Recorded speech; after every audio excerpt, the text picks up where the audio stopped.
Welcome to Cine here, where you come for all of your media needs. My name is Ray. It's your boy Nikki Tay. And today we continue our quarantine series by reviewing the docu-series on Netflix, The Tiger King. Directed by Eric Goode and Rebecca Chaiklin, starring Joe Exotic, Carol Baskin, and whoever else is caught up in this crazy story. We're stuck in the house during this quarantine with nothing to do, right? What are we gonna watch? And we see Tiger King. Like most people in the world right now, with over 34 million watches, crazy. He's like, okay, guy owns a tiger farm. That's kind of interesting. He feuding with this other lady who owns a tiger rescue. Okay, what's the difference? Oh my God, he is trying to kill her, and she allegedly killed her husband. Where is this going? Where is this story going? So like most people, we watched it and thoroughly enjoyed, or at least entertained, to say the least. This was hilarious.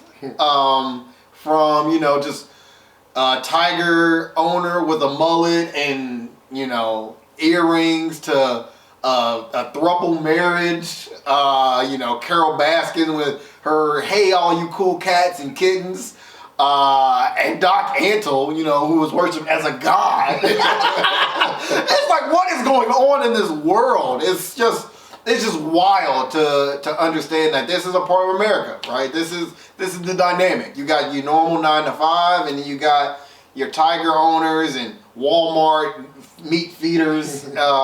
Just crazy. I think the best thing about this docuseries is how it was laid out. The fact that after the first 2 or 3 episodes, I was really wondering, like, there's 4 more? What am I watching? There's a lot of story. I felt like it was over. And then Joe Exotic makes things exotic by going on this, like we said, he was convicted for it.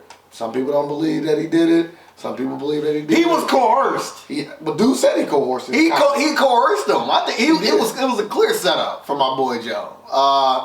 Do I want to see that man freed? I don't really care, but I do feel bad. I do feel bad for him in a situation because he is not smart. And that was clear through all the episodes. He made some mistakes and people took advantage of him, which is unfortunate. And this thing really popped off, in my opinion, because of how fake you felt like it was, even though it was real. Like, these characters felt like characters. They felt like characters. Yeah, they felt like characters. It didn't feel like something that was actually happening in the world. And I think that's what made Joe Exotic and The Tiger King such a successful docuseries on Netflix. And also that we're going through a quarantine. We're going through something. So that also definitely helped a lot. But I think that this still would have popped even without that because of all of the things that went on in the series. And I think Joe Exotic is definitely the star of it all. And this was even so successful that they're coming out with another episode that's not quite out now, but it will be out soon.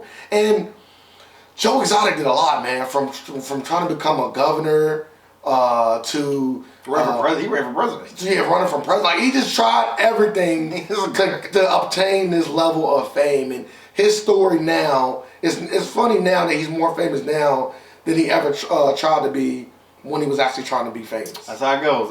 When you least want to be famous is when you'll become famous. The people who try, really want, just keep going after it, just never works out because, I don't know, it comes off fake or the intentions aren't right, karma, something's there. But now Joe has what he wants. He had to go to jail to get it. But shout out to him. You made it, my guy. You made it. The world is talking about you. Mm-hmm.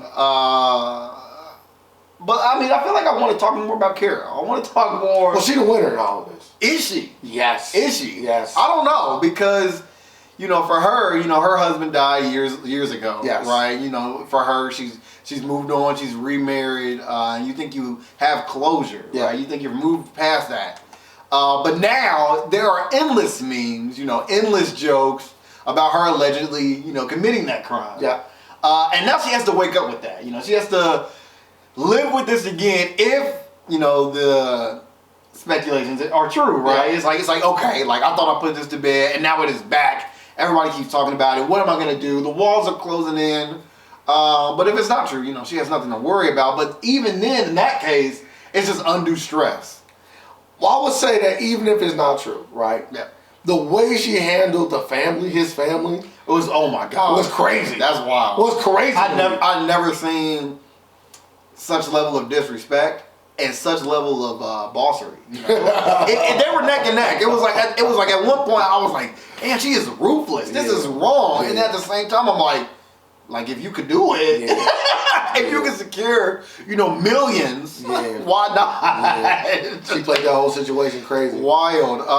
And that's why her alleged people allege that she killed him because of how she handles the family. Just crazy. And I think that leads to people having that suspicion. That's why people are out saying it now. Exactly. I do think it is worth looking into. I would say that's why they reopened the case. Yeah, they did reopen it because of this docuseries. The biggest question after watching this docuseries is where do all of the characters go from here? Not characters. Where do all the people that were involved in the Tiger King go from here? And with so many moving parts, they are talking about making another series based on his podcast. Like, it's so much that even a potential movie. Even a potential movie. It's so much that can come from this docuseries. It's really a Thanksgiving meal. It is. It's a lot. It's a lot here to unwrap and a lot of money to be made. It has me now aware, once this is all over, hopefully, I can find somebody that is as white and as crazy to potentially make a lot of money off of. That is my hope after when all of this is said and done. Because the opportunity is there. If you got a guy that is an absolute character in your neighborhood or your workplace, record him. Record him, understand his life, make sure it's interesting, and sell it to Netflix.